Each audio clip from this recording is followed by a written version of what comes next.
Qualquer pessoa que já colocou os pés num supermercado já se deparou com um produto que é líder no segmento e diversos outros produtos com embalagens inspiradas naquele produto que é o mais conhecido ou mais vendido. No vídeo de hoje a gente vai analisar casos de embalagens que são muito parecidas, de produtos que foram acusados de plagiar outras marcas e vamos falar um pouco sobre essa questão da propriedade intelectual e do plágio no design de embalagens. Fica comigo até o fim, porque eu sou Gabi Ferraz e você está no Vetoriza Aí.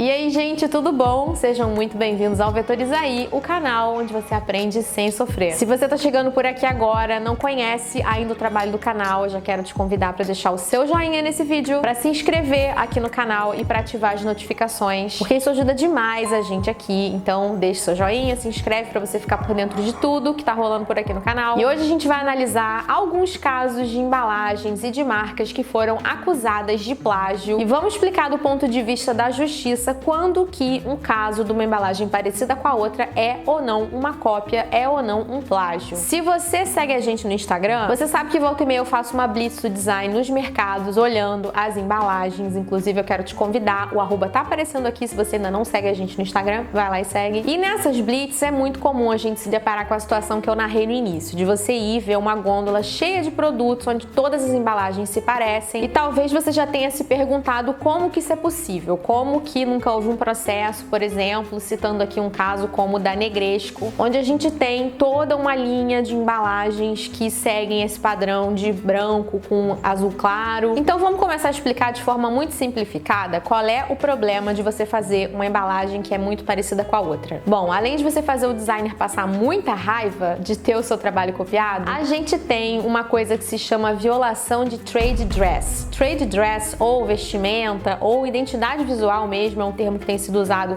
para substituir esse termo em inglês, é a identidade da marca, é a essência da marca, a experiência sensorial, visual que uma marca ou uma embalagem oferece. E a violação do trade dress acontece quando você cria uma embalagem que é muito parecida com uma outra que já existe, normalmente já consolidada no mercado, causando uma confusão nos consumidores que vão comprar por engano um produto achando que estão levando outro. Então você está lesando a clientela, você está lesando essa primeira empresa que foi copiada e você está gerando uma concorrência desleal. Para que seja verificada uma violação do trade dress, você tem alguns requisitos. Esses requisitos são que a aparência do produto que está sendo copiado tem que ser bem única, tem que ser distintiva, não ser funcional, ou seja, a característica que está sendo copiada, ela tem que ser meramente decorativa, não pode ser, por exemplo, uma forma de fechamento da embalagem, ela tem que ser não funcional e ela tem que ser capaz de gerar confusão nos consumidores se for usada por uma outra empresa, ok? Então, esses três critérios para se definir o trade dress de uma marca. E aí eu falei da Negresco e do Oreo no início e em 2009 houve um processo movido pela Oreo contra um biscoito chamado Nero, que foi julgado como plágio e a Nero foi obrigada a mudar a embalagem dela porque a justiça avaliou que estava acontecendo uma violação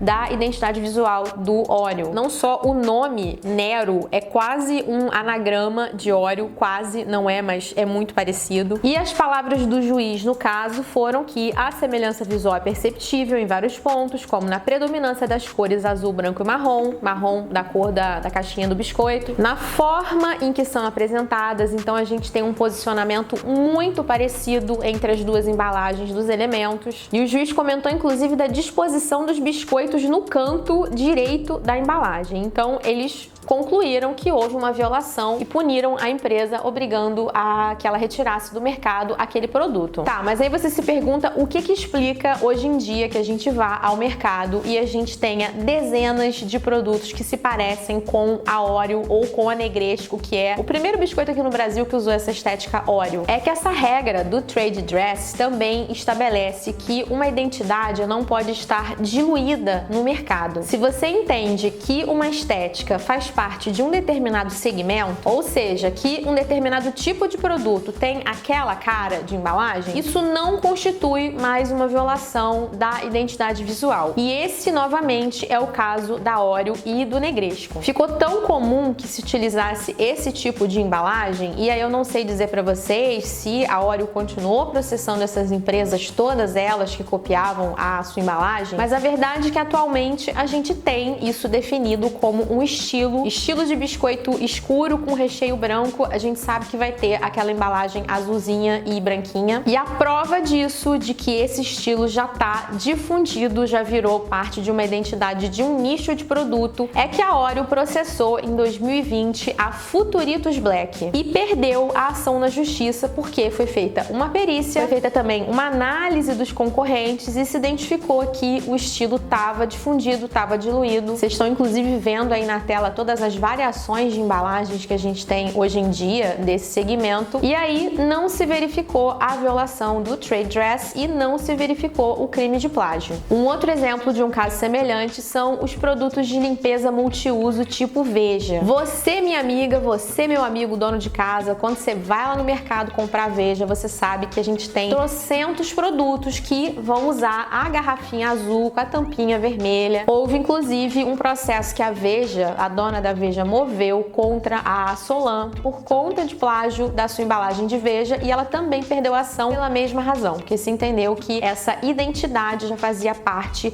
daquele segmento de produto. Não é que todo segmento vai ter uma cara fixa. Por exemplo, se a gente olhar embalagens de molho de tomate, que são um visual bem característico. Você sabe que se for fazer um job para criar uma embalagem de molho de tomate, você vai necessariamente usar vermelho como cor principal, vai ter um tomate desenhado ou então um prato de macarrão. Mas você tá vendo aí que é possível você ter uma diversidade bem grande. É possível você ser criativo e não fazer uma coisa, uma embalagem exatamente igual a outra ou muito parecida com a outra. Tirando aí a Salsarete e a Pomarola, que talvez sejam concorrentes diretas, e aí uma parece muito com a outra, com esse visual verde escuro, a gente tem uma boa variedade de visual. E em outros casos, a gente tem um produto que é muito pregnante, como o creme de avelã, por exemplo. E diferente do molho de tomate, onde faz sentido você usar verde, vermelho e foto de prato de macarrão, ninguém disse que você precisava fazer uma embalagem com rótulo branco e com um lettering vermelho forte. Mas essa é a diretriz para você criar uma embalagem de creme de avelã, porque todo mundo quer fazer uma embalagem que pareça com a Nutella, que é o líder desse segmento, que eu acredito que tenha sido o primeiro creme de avelã que existiu no Brasil. E aí eu vou dar a minha opinião, se você for advogado, se você entender de direito de propriedade intelectual. Me parece que não é tanto um caso de você querer ser confundido com a Nutella, mas me parece muito mais o caso de dessa forma que a gente faz embalagem de creme de avelã. Tem que ter um fundo branco, porque é assim que a Nutella faz, a gente tem que fazer igual a Nutella. E principalmente é desse jeito que o consumidor vai entender que esse produto é um creme de avelã ou uma Nutella da Fugini, porque a Nutella meio que já virou Bombril e Gillette, de marca virou nome de produto. Vamos olhar 5 casos onde deu ruim, onde teve processo na justiça e acusação de plágio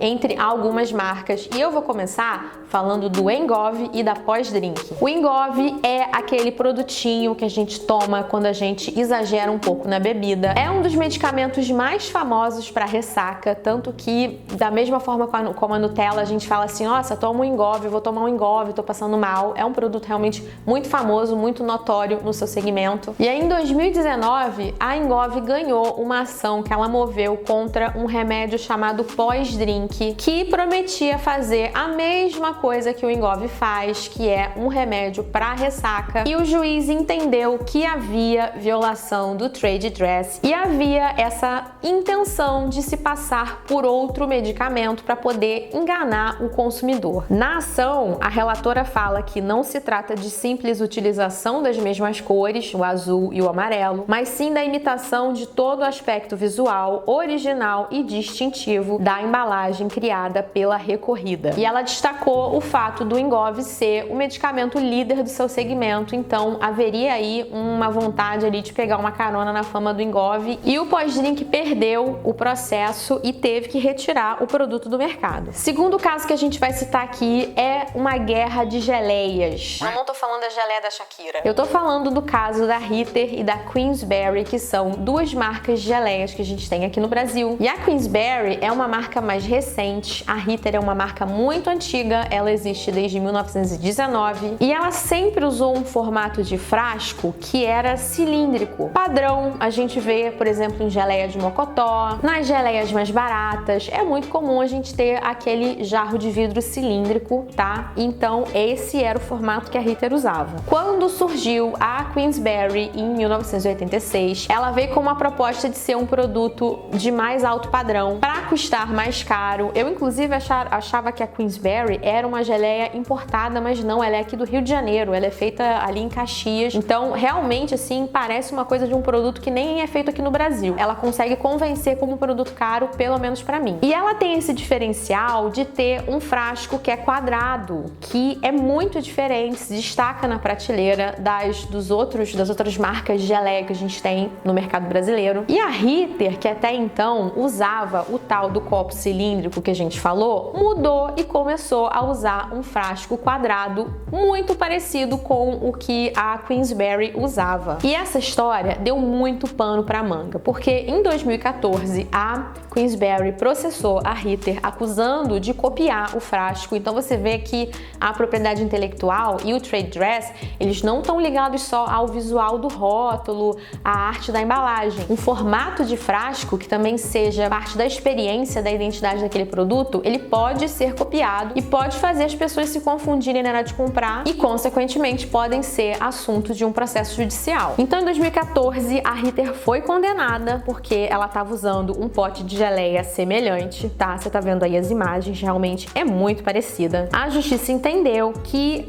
essa decisão estava causando prejuízo à Queensberry, as vendas da geleia caíram depois que a Ritter começou a usar um frasco parecido. Só que aí, tempos depois, a justiça, ela reverteu essa decisão. Ela falou que era necessário fazer uma perícia para entender se essa mudança era suficiente para causar confusão realmente. A justificativa da Ritter foi de que ela não queria copiar a Queensberry, mas que ela trocou o frasco cilíndrico por um frasco quadrado porque ela entendia que dessa forma o aproveitamento da geleia era melhor. Eu acho que qualquer pessoa que já abriu e já usou um frasco de geleia na vida sabe que você vai conseguir aproveitar muito melhor até o fim o produto que está dentro de um frasco que é cilíndrico, que não vai ter uma curva ali no canto que você vai ter que enfiar o seu dedo para ficar tirando aquele restinho de geleia que está ali no canto. Então essa desculpa não me convenceu, tá? Como consumidora me pareceu uma desculpa um pouco esfarrapada. E aí eu não sei em que pé que está essa ação. A próxima Blitz do Design eu vou ao mercado, vou dar uma olhadinha para ver se a Ritter tá usando ainda o frasco quadrado ou não. Terceiro case de acusação de plágio que a gente vai analisar aqui é o da Seara versus Aquali. Em 2020, a Seara, que é do grupo JBS, fez uma grande compra de um portfólio de maionese e de margarina de uma empresa chamada Bunge. Essa empresa é a dona da soia, que a gente conhece muito aqui, né, no Brasil por conta do óleo de soja.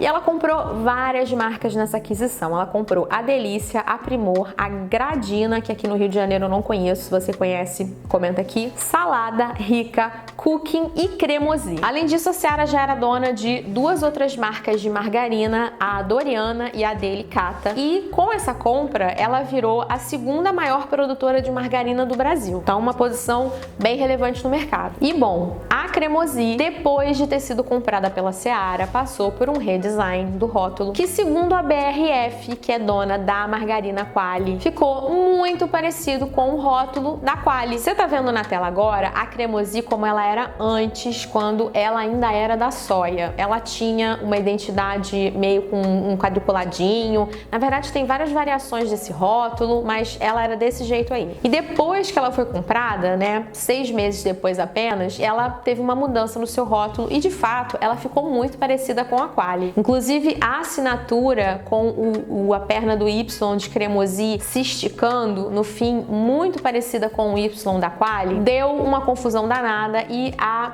Qualy processou a Seara, alegando que estava havendo plágio da embalagem, estava havendo violação do trade dress. Fazendo a perícia aqui do Tribunal do Design Vetorizaí, a gente vê novamente que existe mais ou menos um padrão para a arte de margarina. Você vai ter o nome da margarina ali grande, variações de cor meio limitadas, sempre tem amarelo, porque margarina você remete ali ao café da manhã, ao raiar do dia. Algumas usam azul, outras usam vermelho, mas a questão é que com essa mudança realmente as duas ficaram bem parecidas. A gente não sabe se isso foi intencional, se foi uma vontade de pegar carona no sucesso da Qualy. E aí esse caso também ainda não teve um desfecho. A última notícia que eu encontrei foi de 2021, dizendo que o caso ainda estava correndo. Novamente, vamos ficar atentos para ver quem é que vai ganhar essa queda de braço. Comenta aqui se você acha que ficou parecido ou se você acha que a Qualy tá viajando. Quarto caso de plágio que a gente vai analisar hoje é o da Maizena e o da Alizena. E esse é um caso interessante porque não só dentro de um mesmo segmento a gente pode ter um plágio de identidade e de embalagem. No caso aqui, a Maizena é um produto alimentício que é centenário, todo mundo conhece a Maizena. Você bate o olho naquela caixinha amarela com o lettering pretinho, você já sabe, né, que é a Maizena ali que a gente conhece. E a Alizena é um produto para cabelo, para alisar cabelo, de uma empresa chamada Muriel e que motivou um processo em 2018, onde a Maizena acusava a Alizena de estar violando o trade dress, se aproveitando da notoriedade da Maizena para fazer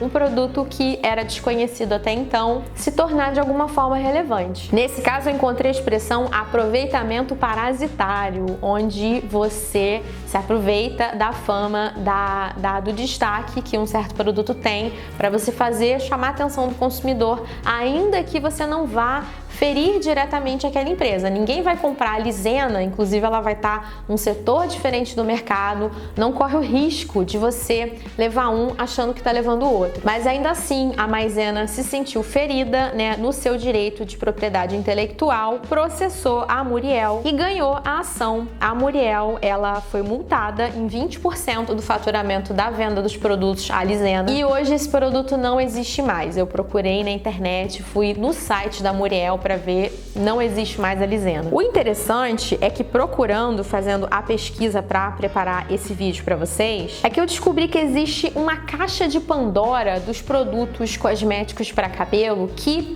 vão plagiar, que vão fazer uma arte parecida com a Maizena. Eu achei uma coisa completamente louca. Tem a Alizena, aí tem um outro produto chamado Maizena com 2 E's, que usa um lettering igualzinho aquele lettering ornamental bem rococó que a Maizena usava antigamente nos anos 80. Aí a Maizena com 2 E's deve ter sido processada também pela Maizena, mudou o nome pra Mealisa, mas assim, manteve tudo igual, o mesmo estilo de lettering, só mudou pra Mealisa, tudo junto. Ou seja, tu bate ali o olho rápido, você acha que tá escrito Maizena, mas é Mealisa. Por fim, a gente tem um produto chamado Amigo do Milho.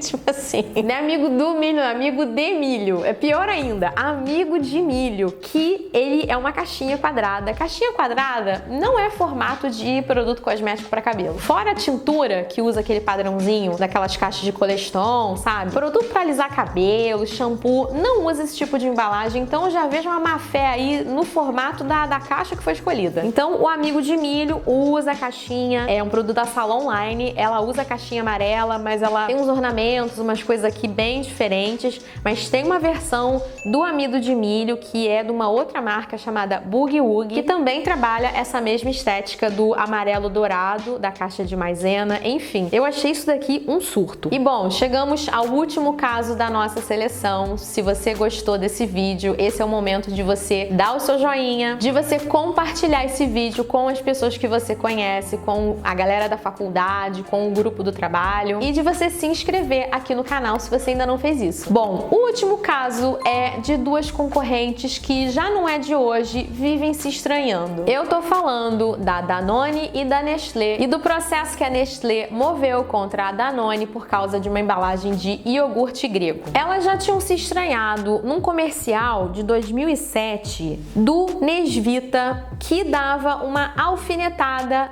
no iogurte Activia, que é da Danone, tá? Vocês sabem que esses dois iogurtes, eles acham assim que a mulherada ela tem prisão de ventre, então comercial de iogurte vai ser de mulher no mercado conversando qual iogurte que é melhor para você ir no banheiro, entendeu? E esse comercial trazia duas senhoras em frente de duas gôndolas ali do mercado. Uma tava comprando o Nesvita, o comercial era da Nesvita, ela chegava para outra e falava: "Nossa, o Nesvita é maravilhoso. Você já comparou o poder do Nesvita com o poder desse outro aí?" E aí apontava, tinha lá a gôndola cheia de Activia de cima a baixo. E aí rolou o processo na justiça, tá? Elas travaram uma batalha. E é curioso que esse processo ele é de 2020 e ele tá julgando o comercial que é de 2007, uma briga antiga mesmo. E bom, voltando pro caso do iogurte grego, agora foi o contrário, tá? A Nestlé foi quem processou a Danone, dizendo que a Danone havia plagiado a sua embalagem de iogurte grego. E de fato, é o caso, quando a gente compara, a gente vê que sim, são muito parecidas. Mas novamente, o juiz olhou o segmento e entendeu que não se tratava de plágio, porque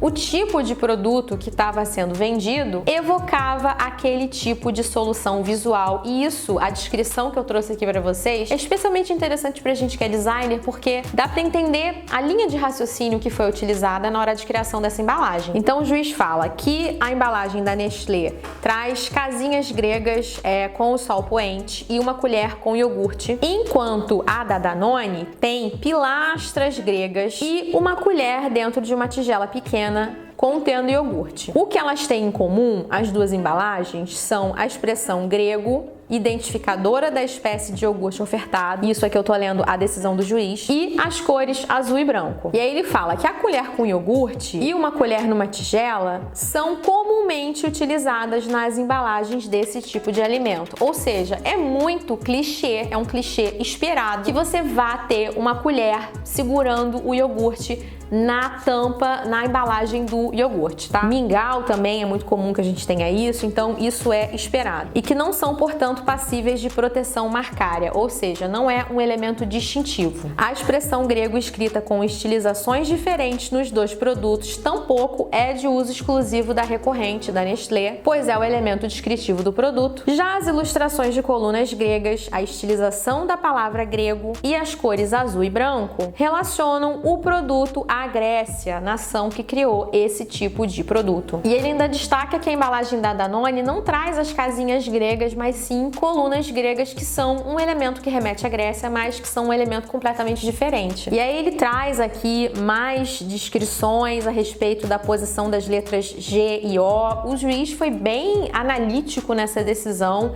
Eu vou colocar aqui embaixo alguns links de onde eu tirei essa pesquisa para que vocês possam ler mais sobre esse assunto, inclusive ler a sentença inteira que o juiz proferiu. E ele termina dizendo que a embalagem da Nestlé tem como cor de fundo um azul em degradê, ao passo que na embalagem da Danone o azul não tem variação. Então, ele julgou que não havia plágio nem violação de trade dress nesse caso, e que não haveria chance do consumidor se confundir na hora de comprar um dos dois produtos. E aí, gente, é muito interessante você observar nas colunas jurídicas que falam de proteção à propriedade intelectual a importância de você ter um perito da área de identidade visual que possa auxiliar, né, no julgamento, na pertinência das coisas que estão sendo pedidas, ajudar tanto o juiz quanto os advogados para poder tomar uma decisão que seja justa. E é isso, gente. O que vocês acharam desse vídeo? Se você quer ver mais vídeos de análise de plágio, tenho trazido essas séries de análise aqui para vocês. Deixa aqui o seu comentário. Deixa também a sua opinião sobre esses casos que eu trouxe, se você concorda, se você acha que foi um completo surto. Comenta aqui, vamos continuar a conversa nos comentários. Ou então, vamos continuar a conversa lá no Instagram. Segue a gente, @vetorizaí. Eu vou ficando por aqui. Um beijo e até a próxima. Tchau!